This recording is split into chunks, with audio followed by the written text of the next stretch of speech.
6월 27일 금요일 금요 기도회에 참여하신 여러분을 축복합니다. 오늘 본문의 말씀은 로마서 8장 12절로 17절 말씀입니다. 빚진 자라는 제목으로 하나님의 말씀을 선포하고자 합니다. 오늘 본문의 말씀으로 로마서 8장 12절로 17절 말씀 제가 받들어 봉독하겠습니다. 로마서 8장 12절로 17절 말씀입니다. 그러므로 형제들아 우리가 빚진 자로 돼 육신에게 져서 육신대로 살 것이 아니니라. 너희가 육신대로 살면 반드시 죽을 것이로되 영으로서 몸의 행실을 죽이면 살리니 무릇 하나님의 영으로 인도함을 받는 사람은 곧 하나님의 아들이라. 너희는 다시 무서워하는 종의 영을 받지 아니하고 양자의 영을 받았으므로 우리가 아빠 아버지라고 부르짖느니라. 성령이 친히 우리의 영과 더불어 우리가 하나님의 자녀인 것을 증언하시나니 자녀이면 또한 상속자 곧 하나님의 상속자요 그리스도와 함께한 상속자니 우리가 그와 함께 영광을 받기 위하여 고난도 함께 받아야 할 것이니라. 아멘. 로마서 8장 3절로 8절 그리고 9절로 11절에서 영과 육신을 날카롭게 비교했던 사도 바울은 본문 12절로 17절 말씀 가운데 그 무게중심을 점차 영으로 옮겨가면서 영의 삶에 대해 설명하고 있습니다. 영의 삶을 살아가는 성도들의 특권은 그들이 하나님의 자녀, 하나님의 상속자, 그리스도와 함께한 상속자라는 것입니다. 그러나 성도들에게 특권만 있는 것은 아니겠죠. 책무도 있습니다. 우리가 그리스도와 함께 영광을 받기 위하여는 고난도 함께 받아야 할 것입니다. 고난은 이 땅에서의 영의 삶을 살아가는 성도들의 불가피한 현실인 거죠. 오늘 본문 12절로 13절 말씀 잠깐 볼까요? 그러므로 형제들아 우리가 빚진 자로 돼 육신에게 쳐서 육신대로 살 것이 아니니라. 너희가 육신대로 살면 반드시 죽을 것이로되 영으로서 몸의 행실을 죽이면 살리니. 아멘. 그렇습니다. 성령 하나님께서는 우리가 죄성과 싸워 이기도록 이끄십니다. 본문 14절 이어서 보면 무릇 하나님의 영으로 인도함을 받는 사람은 곧 하나님의 아들이라. 아멘. 그렇죠. 하나님의 영으로 인도함을 받는 사람, 하나님의 아들 곧 하나님의 사람은 하나님의 말씀의 인도를 따라 성결을 지키게 되죠. 오늘 본문 15절입니다. 너희는 다시 무서워하는 종의 영을 받지 아니하고 양자의 영을 받았으므로 우리가 아빠 아버지라고 부르짖느니라. 그렇죠. 참고로 우리가 보고 있는 개역 개정판 성경은 아빠 아버지라고 번역되고 있죠. 그러나 이보다는 예전 한글 성경에서 번역한 아바 아버지가 더 정확한 표현이라고 생각됩니다. 아람어에서 아바는 단순히 아버지를 아빠라고 부르는 친근한 호칭의 의미만 있는 것은 아닙니다. 그보다 더 광범위한 개념을 가지고 있죠. 친근하면서도 엄위하신 아버지, 모든 것을 섭리하며 주관하시는 아버지라는 뜻입니다. 그러나 엄위하신 아버지는 두려움의 대상은 아니죠. 그분은 우리의 경외를 받으시는 하나님이십니다. 우리 자녀들은 아버지 하나님의 뜻을 깨닫고 이해하여 기꺼이 그 뜻을 행하여야 할 것입니다. 우리는 하나님의 양자, 곧 하나님의 자녀입니다. 그렇게 고백하고 계십니까? 그리스도 예수는 족보상 우리의 맏형님 뻘 되는 거죠. 그것이 우리의 자랑인 것입니다. 하나님의 자녀들에게는 자녀됨의 권세가 있습니다. 그러므로 우리는 그 무엇도 두려워할 필요가 없는 거죠. 본문 16절로 17절 말씀을 보면 성령이 친히 우리의 영과 더불어 우리가 하나님의 자녀인 것을 증언하시나니 자녀이면 또한 상속자 곧 하나님의 상속자요 그리스도와 함께한 상속자니 우리가 그와 함께 영광을 받기 위하여 고난도 함께 받아야 할 것이니라. 아멘. 그렇죠. 본문에서 그리스도와 함께한 상속자라는 의미는 공동 상속자라는 개념입니다. 이것은 우리가 감당하기에는 어려운 하나님의 은혜인 거죠. 우리가 그리스도 예수님과 함께 한 공동 상속자라고 하는 것은 놀라운 하나님의 선물인 것입니다. 참고로 계시록 21장 7절 말씀 가운데 이기는 자는 이것들을 상속으로 받으리라. 나는 그의 하나님이 되고 그는 내 아들이 되리라. 아멘. 그렇죠. 오늘 보면 17절 말씀을 다시 한번 보면 자녀이면 또한 상속자 곧 하나님의 상속자요 그리스도와 함께한 상속자니 우리가 그와 함께 영광을 받기 위하여 고난도 함께 받아야 할 것이니라. 아멘. 그렇습니다. 고난받는 성도들, 목숨 걸고 그 믿음을 지켜야 했던 로마의 성도들, 그러나 사도 바울은 그들에게 단순히 고난을 참고 견디라고 말하고 있지 않습니다. 오히려 그리스도의 영광을 바라보라고 권하고 있죠. 고난이 영광이 되는 이 역설을 기억하시기 바랍니다. 이 역설을 이해하고 그 삶을 살아가는 자가 진정한 성도인 것입니다. 참고로 디모데후서 1장 8절 말씀 가운데 그러므로 너는 내가 우리 주를 증언함과 또는 주를 위하여 갇힌 자 된 나를 부끄러워하지 말고 오직 하나님의 능력을 따라 복음과 함께 고난을 받으라. 그렇죠. 하나님의 말씀을 좀 더 세밀하게 살펴보고자 하는데요. 다시 한 본문의 구절을 한 구절 한 구절 보면서 하나님의 말씀을 좀 더 세밀하게 묵상해 보도록 하겠습니다. 로마서 8장 12절입니다. 그러므로 형제들아 우리가 빚진 자로 돼 육신에게 져서 육신대로 살 것이 아니니라. 아멘. 그렇죠. 그러므로 형제들아 우리가 빚진 자로 돼 어떤 신학자는 성도가 성령님께 빚진 자라고 해석하고 있습니다. 또 다른 학자들은 영원에서 영혼에 이르도록 이미 받았고 받고 있으며 장차 받게 될 모든 축복과 비교할 때 성도가 빚진 자라고 설명하고 있죠. 이처럼 빚진 대상에 대해서 다양한 해석이 나오게 된 것은 그 대상을 바울이 전혀 언급하고 있지 않다는 점에 있다는 거죠. 그런데 본절 12절에 빚진 자를 성령님께 빚진 자로 해석하게 되면 그 의미가 매우 축소되겠죠. 오히려 성도는 구원의 전 과정에 있어서 성삼위 하나님께 빚진 자가 되는 것입니다. 특히 1장 14절 말씀 가운데 바울은 자신을 복음에 대하여 빚진 자라고 말하고 있는데요. 이는 성삼위 하나님께서 이루어 놓으신 십자가의 은혜에 대하여 빚진 자라는 의미를 강하게 시사하고 있죠. 자, 본문에서 그러므로 형제들아 우리가 빚진 자로 내 육신에게 쳐서 육신대로 살 것이 아니니라. 육신에게 쳐서 육신대로 살 것이 아니니라. 자, 이 구절은 빚진 자로서의 삶을 사는 방법에 대한 제안이죠. 그리고 이 제안은 13절과 14절에 의해 좀 더 보충되고 있습니다. 본 구절만 따로 떼어서 생각하면 바울의 이 제안은 다시 7장과 같은 갈등 속으로 빠져들게 만들죠.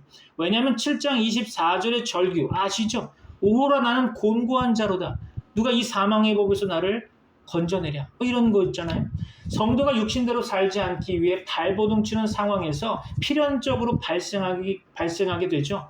따라서 12절은 7장 24절, 로마서 7장 24절에서 본 바와 같이 그러한 비참한 경험 후에 성도가 자포자기하여 영적인 것 추구하기를 그만두는 것과 관련이 있죠. 성도는 현실 삶 속에서 죄와의 투쟁 가운데 절망을 겪게 되지만 이미 그리스도께서 그 절망을 극복하셨으므로 그에 의해서 극복된 축복을 소유하게 되는 것입니다. 다시 말해서 성도는 그리스도에 의해 이미 보장된 승리를 가지고 살아가는 사람들이라는 거죠. 그러나 이 사실을 모르고 그토록 심각한 좌절감이 찾아올 때에 예수 믿기를 포기한다면 이것은 곧 육신에게 져서 육신대로 사는 삶을 살아간다는 것이죠. 이어서 로마서 8장 13절 봅니다. 너희가 육신대로 살면 반드시 죽을 것이로되 영으로서 몸의 행실을 죽이면 살리니. 그렇죠? 너희가 육신대로 살면 반드시 죽을 것이로되. 성도는 그리스도의 영을 받아 그리스도의 사람이 되었습니다. 그렇죠? 그러나 아직 몸의 구속을 기다리면서 사는 존재가 된다는 거죠. 이 사실을 모르고 절망 가운데서 고민하다가 육신에게 쳐서 성도 자신이 하나님의 자녀가 될 수 없는 것으로 판단해서 믿기 이전의 삶으로 돌아가 버린다고 한다면 이것은 영원히 사망의 종노릇을 하겠다는 선언과 같은 것입니다. 지금 바울은 구원을 성도 자신의 노력이나 의지로 성취하려는 것을 경계하면서 하나님의 은혜와 사랑의 원리를 가르칠 준비를 하고 있는 것입니다. 너희가 육신대로 살면 반드시 죽을 것이로되 영으로서 몸의 행실을 죽이면 살리니. 그렇죠. 영으로서 몸의 행실을 죽이면 살리니. 그렇죠. 최후 승리는 성도 자신의 의지에 의해서가 아니라 하나님께서 직접 얻게 해주신다는 것입니다. 에베소서 6장 10절로 19절 말씀 가운데 바울은 성도가 대적 마귀와 싸워 이길 수 있는 방법을 나열하고 있는데요. 그 중에 인간 스스로가 할 수 있는 것은 아무것도 없음을 볼 수 있을 것입니다. 그 모든 것은 오직 하나님께서 예비해 주신 것뿐이죠. 만일 이러한 바울의 의도를 파악하지 못하고 본절 13절 말씀을 인간의 노력과 연관지어서 이해하게 된다면 쉽게 새로운 율법주의로 빠지게 되는 거죠. 오순절 성령의 역사뿐 아니라 교회사 전체에 있어서도 성령의 역사는 성도의 어떤 노력이나 의지 여하에 따라 나타나는 것이 아니라 오직 하나님의 은혜로서 하나님의 원하시는 바에 따라 나타나게 된 거죠. 그러므로 본절 13절 말씀은 성도가 그리스도 안에 머물 때 당연히 주어지는 것을 의미하는 거죠. 그럼에도 불구하고 성령으로서 몸의 행실을 죽이면 살 것이라는 말씀을 통해 인간의 노력과 행위의 차원에서 이해하게 된다면 로마서 7장 24절의 고백과 같이 비참한 상태에 빠져서 몸부림치게 되겠죠. 오호라 나는 곤고한 사람이로다. 이 사망의 몸에서 누가 나를 건져내랴. 그렇죠. 이어서 로마서 8장 14절 봅니다. 무릇 하나님의 영으로 인도함을 받는 사람은 곧 하나님의 아들이라. 그렇죠. 무릇 하나님의 영으로 인도함을 받는 사람은 곧 하나님의 아들이다. 그렇죠. 성도는 그리스도의 영을 받은 자이기에 당연히 성령의 인도함을 받는 자들입니다.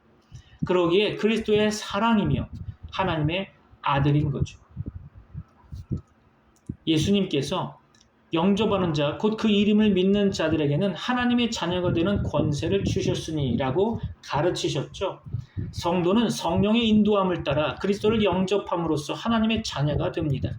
이처럼 오직 하나님의 은혜에 의해 성도는 하나님의 자녀가 되는 권세를 얻게 되는 거죠.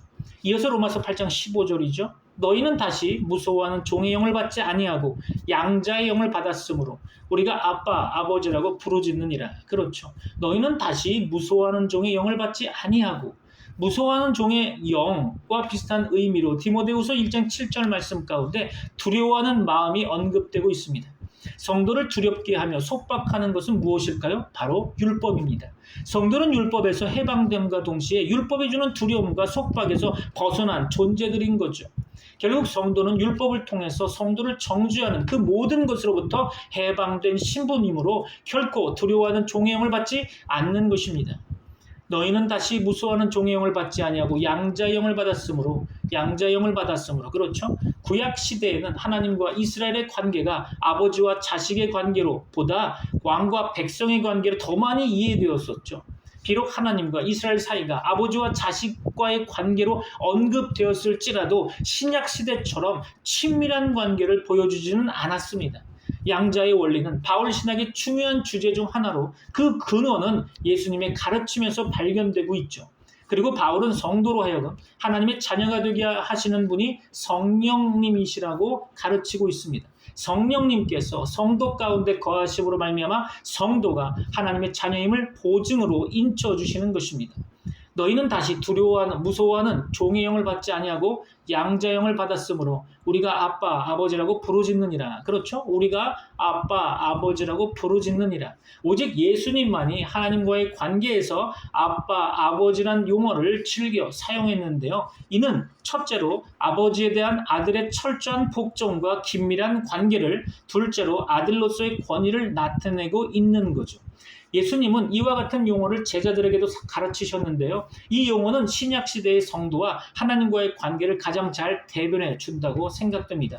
아바는 어린아이의 언어에서 유래되었다고 하는데요. 이와 같이 아바는 매우 친밀한 언어로 하나님을 경외할 분으로만 알았던 유대인들은 기도 가운데서 하나님을 아바로 부를 수 없었죠. 기도 형식의 문헌에조차 결코 사용된 적이 없어 보입니다.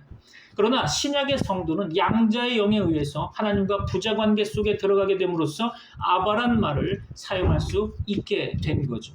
이어서 로마서 8장 16절 봅니다. 성령이 친히 우리의 영과 더불어 우리가 하나님의 자녀인 것을 증언하시나니. 그렇죠. 성령이 친히 우리의 영과 더불어 우리가 하나님의 자녀인 것을 증언하시나니. 본절 16절 말씀은 성도가 양자의 영을 받은 사실에서 한 걸음 더 나아가 성도가 하나님의 자녀가 된 신분을 증명해주고 있습니다. 즉 성도는 양자의 영을 받았을 뿐 아니라 양자의 영이신 성령으로부터 친히 하나님의 자녀라는 사실을 하나님 앞에서 증거를 받은 셈이죠.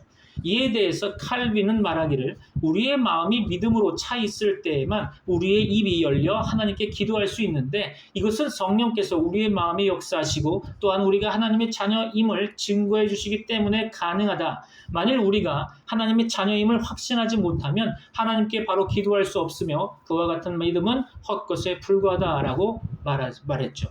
마지막 본문 로마서 8장 17절입니다. 자녀이면 또한 상속자 곧 하나님의 상속자요 그리스도와 함께한 상속자니 우리가 그와 함께 영광을 받기 위하여 고난도 함께 받아야 할 것이니라. 그렇죠. 자녀이면 또한 상속자 곧 하나님의 상속자요 그리스도와 함께한 상속자니 혹 어떤 신학자는 자녀와 상속자는 의미상 아무런 차이가 없다고 진술하고 있습니다. 그러나 자녀는 가족관계를 강조하는 용어이고 상속자는 상속과 관계되는 용어죠. 바울은 자녀로서 하나님의 상속자가 되는 성도의 권세를 본절 17절 말씀 가운데 강조하고 있는 거죠. 성도는 하나님과 가족관계에 들어가 그 가족의 구성원이 될 뿐만 아니라 그리스도께서 취하신 하나님의 상속자로서의 권세도 동시에 가진 신분이 된다는 거죠. 자녀이면 또한 상속자 곧 하나님의 상속자요 그리스도와 함께하는 상속자니 우리가 그와 함께 영광을 받기 위하여 고난도 함께 받아야 할 것이니라. 그렇죠? 고난도 함께 받아야 할 것이니라. 이 고난은 마음의 법과 죄의 법이 서로 투쟁함으로써 비롯되는 내적인 고난일 수도 있으며 의를 인하여 필연적으로 받게 되는 것일 수도 있습니다. 그리고 보다 포괄적인 의미로는 그리스도의 군사로서 받는 고난일 수도 있겠죠. 어떤 의미의 고난이든 그것은 잠시 동안 받게 된다는 것이며 궁극적으로 성도에게는 승리가 보장되어 있다는 것입니다. 말씀을 정리하려고 합니다. 결단의 시간이 되기를 바랍니다. 본문 12절로 14절 말씀 가운데 구원 얻은 우리는 죄성을 가진 몸에 빚이 있어서 몸의 요구대로 살아가서는 안 될 자들이라는 것입니다. 맞습니까? 우리는 은혜의 하나님께 빚을 진 자들이죠. 하나님께서는 값없이 주신 은혜와 예수 그리스도의 십자가 공로로 우리의 죄를 씻으셨고 우리를 의롭다고 여기셨으며 새 생명을 주셨습니다. 지옥 갈 죄인을 천국 가게 하신 구원의 은혜는 우리가 그 무엇으로도 갚을 수 없는 큰 빚인 거죠.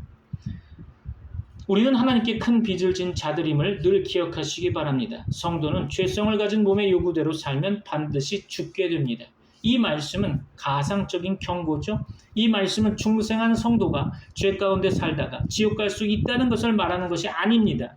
행하라 그리하면 살리라 라고 하는 말씀이 사람이 율법을 행할 능력이 있음을 증명하는 것이 아니듯이 육신대로 살면 반드시 죽는다는 말씀은 하나의 경고이지 구원 얻은 성도들이 구원을 이룰 수 있다는 뜻은 아니라는 것입니다. 하나님의 뜻은 택한 자를 하나도 잃어버리지 않고 다 구원하신다는 것입니다. 요한복음 6장 39절 말씀 우리 참고로 확인해 보도록 하겠습니다. 나를 보내신 이의 뜻은 내게 주신 자 중에 내가 하나도 잃어버리지 아니하고 마지막 날에 다시 살리는 이것이니라. 아멘. 그렇습니다. 하나님께서 예정하시고 부르신 모든 사람은 영광에 이를 것입니다. 그러나 성도가 계속 죄를 짓는다면 반드시 죽게 된다는 거죠. 그러므로 성도는 성령님으로 말미암아 몸의 죄악된 행위들을 죽여야 하는 것입니다. 그것이 바로 성화인 거죠. 성령께서는 우리의 성화를 위해 우리 속에 거하십니다. 믿습니까? 성화는 성령님의 도우심으로 죄성을 극복하는 과정인 셈이죠. 14절 말씀 가운데 하나님의 영이라는 말과 13절의 영이라는 말은 다 같이 성령님을 가리키는 거죠. 성도는 성령님의 인도함을 받는 자들입니다. 믿습니까? 성도의 거룩한 생활은 성령님의 인도하심으로 이루어진다는 것이죠. 그러므로 우리는 성화를 위해서 항상 성령님의 인도하심을 사모하며 의지해야 할 것입니다. 본문 15절로 17절 말씀 가운데 우리를 인도하시는 성령님께서 양자의 영, 곧 우리를 양자로 삼으시는 영이시라는 것이죠. 예수님께서는 하나님의 친자이시고 예수님 믿는 우리는 하나님의 양자 아들인 것이죠. 성령님께서 예수 그리스도의 대속 사역에 근거해서 우리를 양자로 삼으셨고 우리 속에 하나님을 아버지라고 부를 마음을 일으켰다는 것입니다. 우리의 영의 이런 진심의 고백은 우리가 하나님의 자녀된 증거인 셈이죠. 또 자녀들이 부모의 기업을 상속받듯이 하나님의 자녀들은 하나님의 기업 곧 천국을 상속받게 된다는 것입니다. 예수 그리스도께서는 천국의 상속자로 묘사되셨고 우리도 그분과 함께 천국을 상속받을 자로 묘사되고 있죠. 천국은 성도들을 위해 예비된 것입니다. 참고로 마태복음 25장 34절 말씀 가운데 그때의 임금이 그 오른편에 있는 자들에게 이르시되 내 아버지께 복받을 자들이여 나와 창세로부터 너희를 위하여 예비된 나라를 상속받으라. 아멘. 그렇습니다. 그러나 예수 그리스도께서 고난을 통해 영광에 들어가셨듯이 우리도 고난을 회피하지 말아야 한다는 거죠.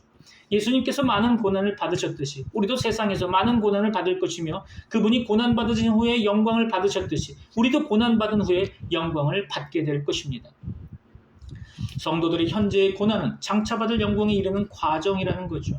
말씀을 마무리하려고 합니다. 성화는 성도가 성령님의 도우심으로 몸의 죄성을 죽임으로써 조금씩 이루어가는 거죠. 성화는 단지 사람의 노력으로 되는 것이 아니고 성령님의 은혜라는 것입니다. 참고로 갈라디아서 5장 16절 보면 내가 이르노니 너희는 성령을 따라 행하라. 그리하면 육체의 욕심을 이루지 아니하리라. 그렇습니다. 물론 우리도 조금은 힘써야 되는 거죠. 여러분 가운데 여러 가지 환난과 고난으로 말미암아 고통 속의 삶을 살아가는 분이 계신다고 하면 하나님의 위로하심이 있기를 바랍니다. 여러분에게 하나님의 은혜가 충만하기를 주 예수 그리스도의 이름으로 축원합니다. 기도하겠습니다. 지금은 우리 주 예수 그리스도의 은혜와 하나님의 사랑과 성령님의 교통하심이 트리니티 미라클 교회 모든 권속들과 세계 교회 위에 이제부터 영원까지 함께 있을지어다. 아멘. 하늘에 계신 우리 아버지, 주 이름 거룩히 여김 받으사 주의 나라 임하시며 주의 뜻 이루어지리. 땅에서도 하늘과 같이 주의 기도 주의 사랑 우리에게 날마다 일용할 양식 주시고 주의 기도 주의 은혜 우리 죄를 사하시며 우리를 지키소서.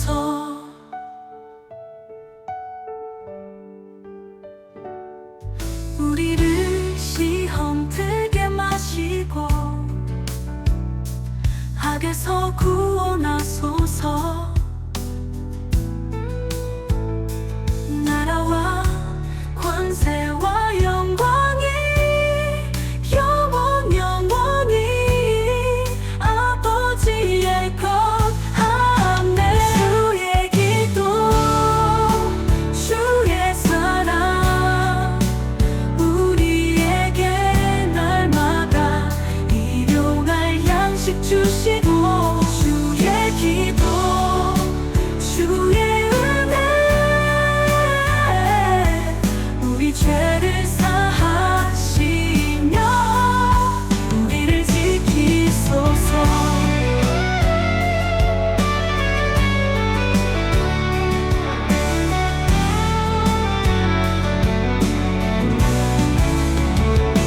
주의 이름 높이며 주의 길 따르리.